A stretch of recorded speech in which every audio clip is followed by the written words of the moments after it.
Hey, you guys, it's me, Miss Nina, and of course, you guys know Livia. And we are here today, as mostly everybody is now having to be in the confines of our homes, and it's just what it is. Everybody has to get used to the new normal for a little while now, and that's what we're here to talk about today. So if you're home, please stay, because we're going to talk about some ways that you can protect yourself in these times against the coronavirus. For those of you who do not know, I have been a registered nurse for a long time, and I've also a nurse practitioner. So I'm just here offering, my professionalism on this, and to try to help anybody that's having any difficulties. There's a lot of people out there who are having a lot of difficulties with understanding what is going on. So right now, I just want to keep my community up on what's going on. And if anybody has any questions, feel free to ask. Right now, we're going to talk about what is really impacting our world as we know it. The coronavirus.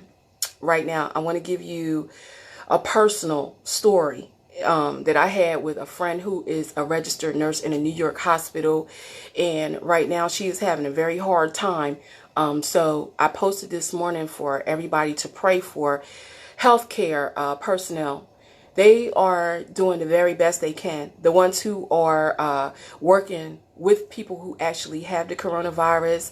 I happen to know a nurse very well that has a patient right now that has the coronavirus, and she has self-isolated after she gets home. She no longer is around her family. Her children are not in the same home with her right now, as a protective device for her family.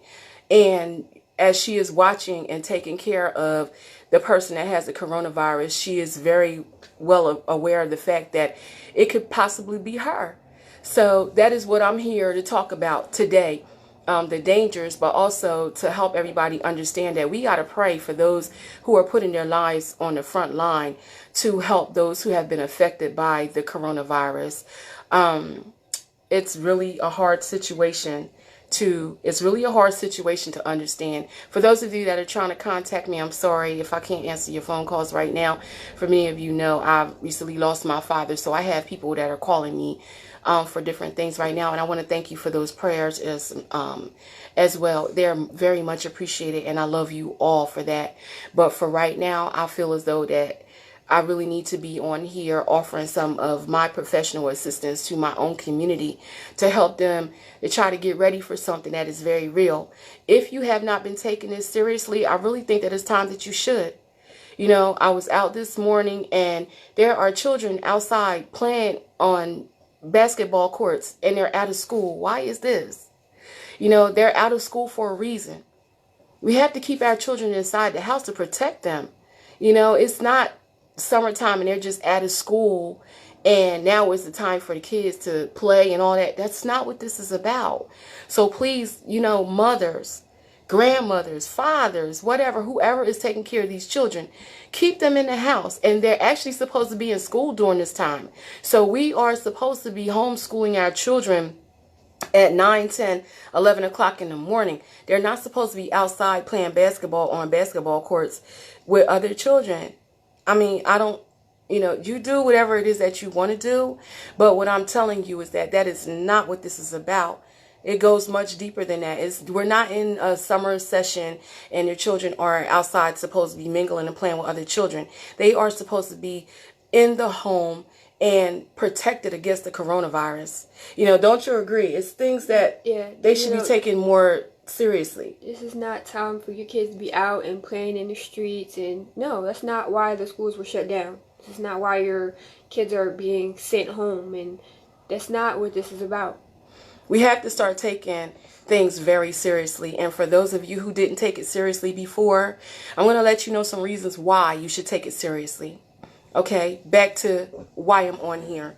I got a call from a friend who is a registered nurse who was taking care of an actual patient with coronavirus. She was very, very, very scared. very upset, but because of what she does and her devotion to people in general, to humanity, she couldn't just walk away from her job.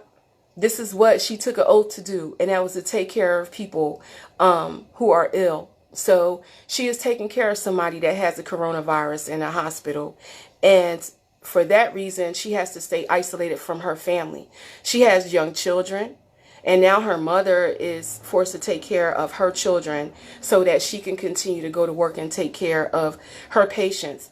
She realizes, and she called me and asked me would I pray with her, and in the midst of me praying for her, it could be any one of us. That is the healthcare personnel. Any one of us. What will you do? If this happens to become your situation, what will you do? Well, let me let you know what my friend chose to do. She chose to continue taking care of her patients that have, the one that she has right now that has coronavirus. And she made arrangements for her mother to continue to take care of her children for as long as she has to. So she can't see her kids now.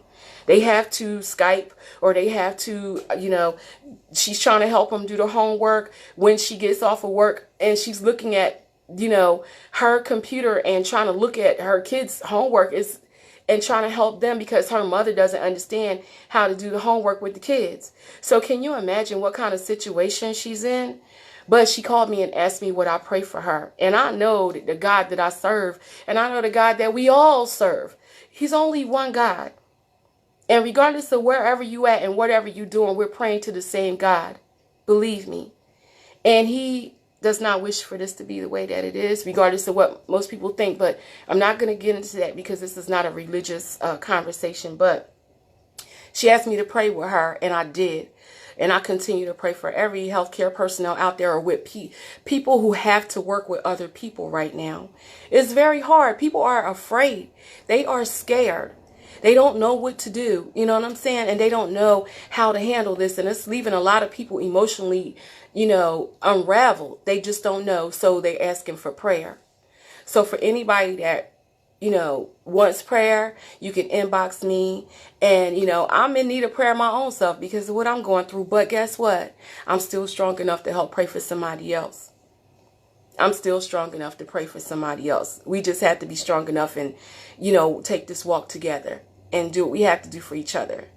So first of all, like I was saying, that was number one on the agenda. I wanted everybody to know I'm reporting to you from somebody who is actually taking care of somebody with the coronavirus. She's afraid, but she took an oath to be a nurse and to take care of other people. So she is fighting through that. So for everybody out there, please, I'm asking you to pray for all healthcare personnel. All professionals, rather. I need for you to do that for me. Pray for everybody else that has to take care of. It could be you. You never know if this is going to impact your life, or if it has already impacted somebody that is your family member.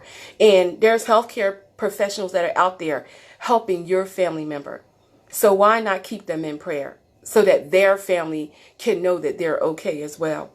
We all have to take precautions. The regular masks are not doing any good. There are not people out there, and I know that we don't have anything, but you need the N95 mask to actually keep you from contracting this if you're going to do it, if you're going to be correct in how you're doing it.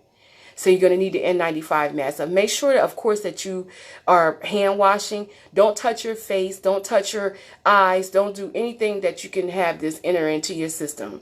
Make sure that when you come home from wherever you're from, make sure that you take off your clothes and wash up and do what you need to do in order to make sure that you're free from the germs that are obviously out there. And limit your interactions with other people. It is what it is, you guys. We all have to do our part and stay from out of places where there are a lot of people. Just do. You know what I'm saying? Olivia is going to read for you the differences in what the flu is and the coronavirus, because people say that they don't know the difference. Well, right now we're going to let you know what the flu what the actual flu is and what it's like to have the coronavirus. Olivia, can you read for them? Yes. What the differences are? First of all, the difference is flu mortality rate is 0.1%, whereas the coronavirus is 2%. Antiviral medicine and vaccines exist for the flu, but not yet for the coronavirus. That's right, not flu yet for is seasonal and comes back every year, but it is unknown if coronavirus will do the same. Flu incubation period is 5 to 7 days. Coronavirus is 14 days.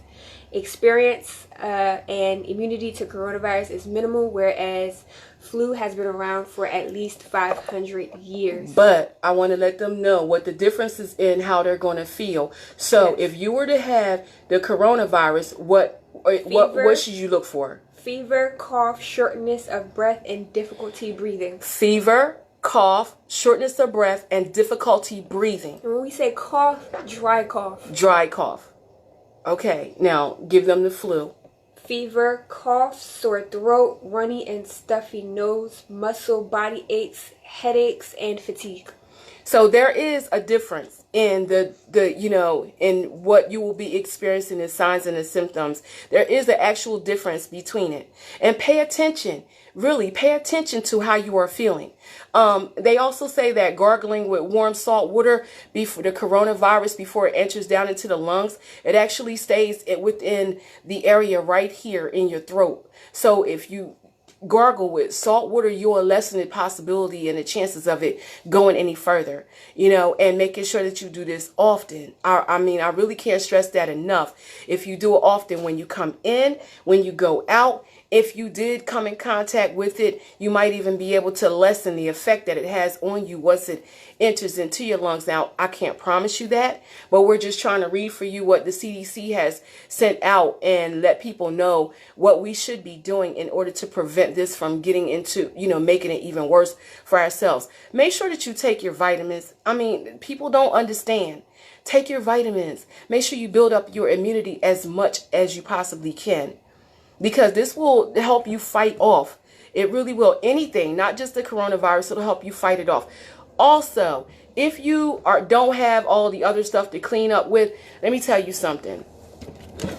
Pine Sol, stuff like this right here, says kills 99.9% of germs. It is also effective in killing things like influenza and everything, because there are so many things that are off the shelf out there now. You have to look for other things that will kill germs. Be smart about it. It's better to have some things on deck than to have nothing at all, and keep your surfaces all around clean. Watch who is coming in and out of your home. And, normally we wouldn't have to do these kind of things, but, as of right now, we have to protect ourselves. It's nothing personal at this point. It is nothing personal. Make sure that you carry your hand sanitizer with you. The exchanges of money. Everybody's going to want to get paid. Everybody want their money. Use your card as often as you can, because it prevents the exchange of money on your hands. People cough, they grab their money, and I'm honest. I will tell you right now, use this on your money too. I'm telling you, you're going to put your money folded back into all the rest of your money. So if you did come in contact with that, it's going to infect all the rest of the stuff on there. And these things live up until 12 hours on different surfaces. So you want to, I know that sounds crazy, but guess what? After you exchange hands with money, use it. The money that's already existing in your bag, put some on there. Kill it. It just only makes sense. And if it sounds funny to you, guess what? You'll thank me later. Use this on your card. If you have handed it over to somebody else to pay for your merchandise, use it on your cards. It will not kill all of this stuff on the strip. I'm not telling you to bathe your card in it. I'm just saying use it.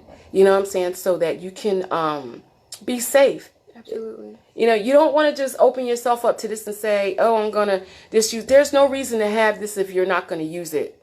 And I'm being honest. Right now, overuse is better than, I will stress that. If you don't know whether you should use it or not, err on the side. I would just use it, period. You know what I'm saying? And I'd like to say that all the information I have read and information that we are, saying, it's available to you. It's out there. Google is your best friend right now. Yes. You can Google CDC coronavirus, or you can just go to cdc.gov. Now, I'm on the CDC website now, and for the coronavirus, for those at higher risk of catching coronavirus are older adults, people who have serious chronic medical conditions, heart disease, diabetes, and lung disease. Yes. So, and we came on here to give you that medical advice, that medical minute. And, I know most of you don't realize it, but Olivia is a medical assistant. So, she, I'm giving her information. She pays attention to the things that I'm saying. She's looking up stuff on her own, and I'm thankful. You know what I'm saying? So if you have any questions, feel free to ask. But we are definitely stressing that you look up these things on your own. The information is readily available, and I understand being fearful. Some people get anxious about everything and they get scared, and guess what? It is normal to get scared in situations like this, especially if you feel like you don't know what to do, how to protect yourself. Trust me, you're not going crazy that you're scared. You're not whatever. I'm going to tell you that it's normal to be fearful during times like this. But if you follow simple directions, you will be okay. And keep your children inside. Absolutely. This is not a vacation. Stay in the house. Keep your kids in the house. Everybody needs to stay in the house. It's not, find some things now. After we all come out of this situation, a lot of families will probably be closer. And I know that's a sad thing to say, that it would take something like this. But to be honest, it forces us into close quarters where we will be more mindful, and we will get to know the people that live in our homes even better. We're going to be forced to have to try to take this lemon and make lemonade, because there is no other way. You're going to have to be forced into close quarters and to do things together as a family. You're going to have to be forced to eat together, learn things about each other that you normally wouldn't, because of the life's daily things, the hustle and bustle of life. We don't take the time out to do. Now, take this obviously negative situation and, whatever positivity can come out of it for you and your family, make sure that you do. Absolutely. And I also want to add this. I've already read the symptoms, but these are the emergency warning signs that you need to pay attention to and immediately call 911 in older adults, period. Difficulty breathing or shortness of breath, persistent pain or pressure in the chest, new confusion or inability to arouse, bluish lips or face. In older adults, if you see these emergency warning signs, anybody immediately call 911. And please don't think that it's going to go away. It's not just going to go away just like that. You're in need of medical attention, and it really, really is a serious situation. When you start becoming cyanotic and you start seeing any bluish areas around your mouth or your fingernail beds or whatever, you really need to get to the hospital. When you are experiencing problems breathing and they're so shallow that you can barely get yourself together, you really need to get out the house. Please don't just lay down and say, I don't feel well, so, I'm just going to go to sleep for a while. And that is what most older people do.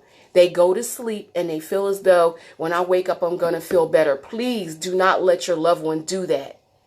They might not wake up. Absolutely. And to repeat what she said about the hand sanitizer, also, you have to use hand sanitizer that has at least 60% alcohol or more in it. Yes.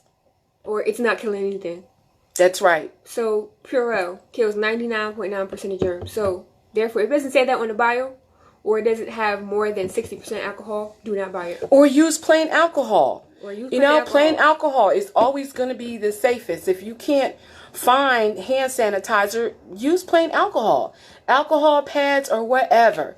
But just make sure that you arm yourself with things to protect yourself and your children. And also the information that we're telling you right now, make sure that your children are aware of this.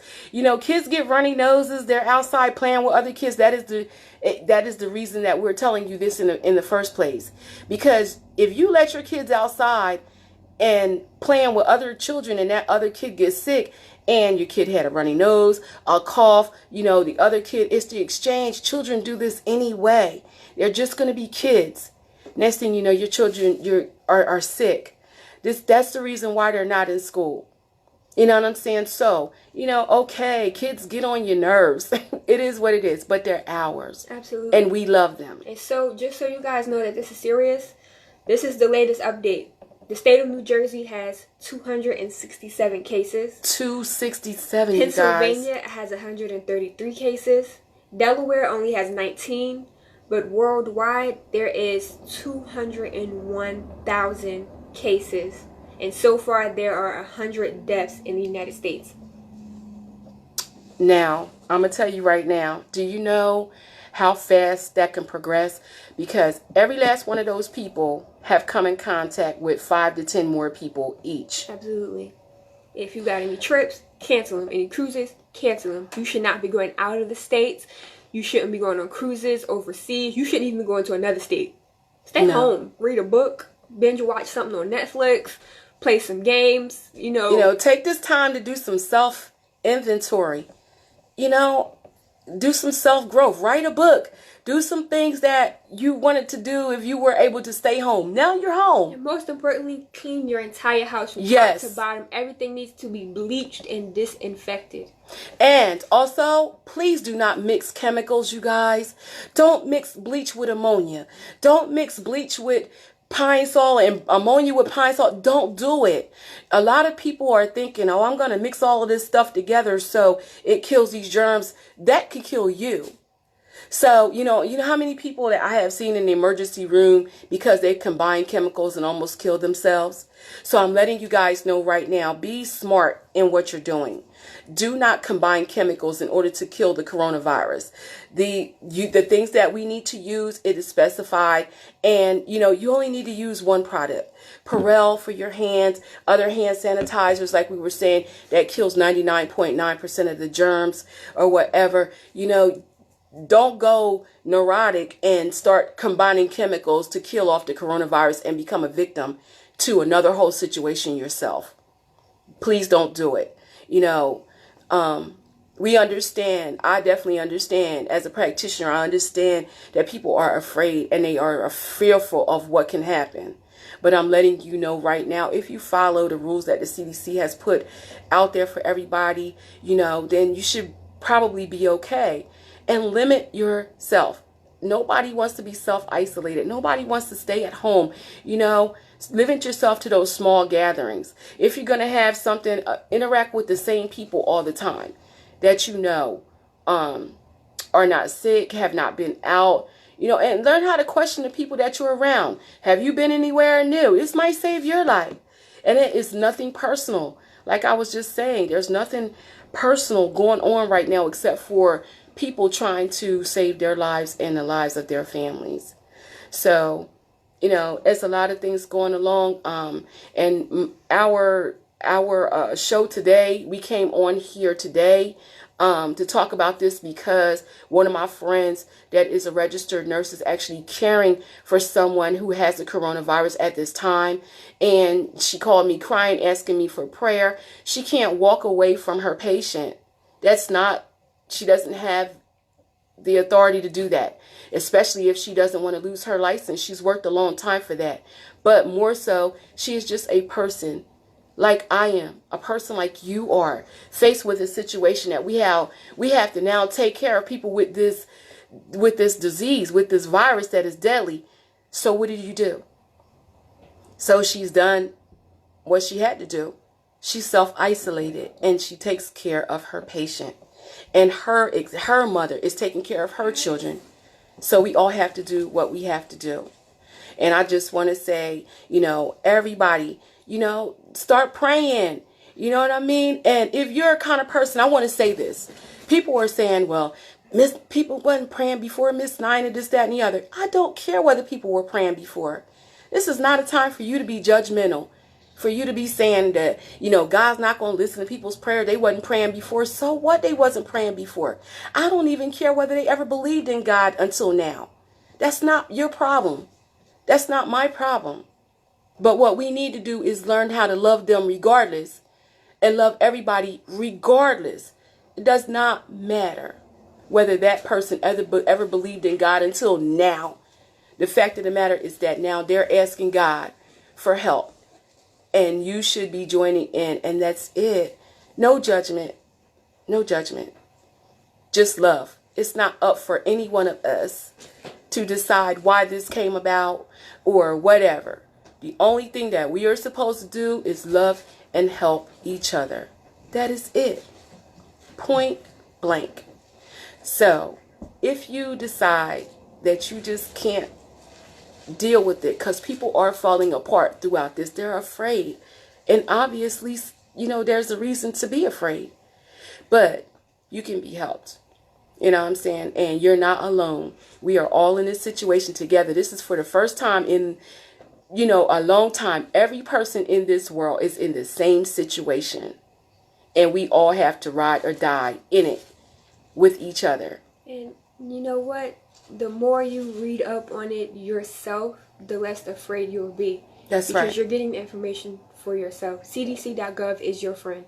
That's right. And they have all the information and resources that you will need to protect you, your family, your friends, and all of your loved ones. And if you want prayer, and, I'm confidential like that, I'm not going to get on social media like I told everybody the other day. You know what I'm saying? I'm a social media personality. This is what I do.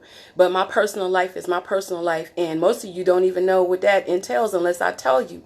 So right now, I'm letting it be known for anybody that wants to have any kind of prayer and you just don't know where to begin and you're afraid or whatever, inbox me, inbox my husband, and, we'll be happy to pray with you. We'll be happy to pray for you. We all right now are in a situation where, nobody knows 100% what will happen from 1 minute to the next. So you do what you can do and you try to do it to the best of your ability and take care of each other. You know what I'm saying? Be mindful. There are people out there who are alone, older people who have nothing. Please cook for them. Take them something to eat, even if you have to hand it through the door, even if you have spent your own money in, whatever. It doesn't matter. It'll come back to you. God will bless you for taking care of people. So make sure that your older neighbors are taken care of. Do the things that they can't get out to do for themselves. Please open up your hearts and open up your minds. So that's why we came on here today. You know what I'm saying? And remember, this is not a time for judgment. No judgment. Judgment-free zone from now on. This is about people helping people, humanity at its best. So we have to start taking accountability as of this time for each other. So it is what it is. I haven't had many reasons to smile much lately, but I tell you one thing. God is always good. We all come here with so many life minutes. And once it's gone, it's gone. That's it. So like I keep telling everybody, I thank you all for keeping me in prayer. But now it's time for us to do what we have to do. I'll never get past the loss of my father. It is what it is. And for everybody that has, have had that happen to them, then we're in that together too. But that's not going to stop me. I'm not so deeply hurt that I can't pray for other people. That's just not me. Throughout my pain, I'm going to pray for other people too. So let's just all be there for each other. That's the days that we're in right now. So until next time, this has been our time. We love you all so much. We really, really do. If you need prayer, inbox me. Inbox my husband. Don't be afraid to ask for prayer. Until next time, you guys. Peace.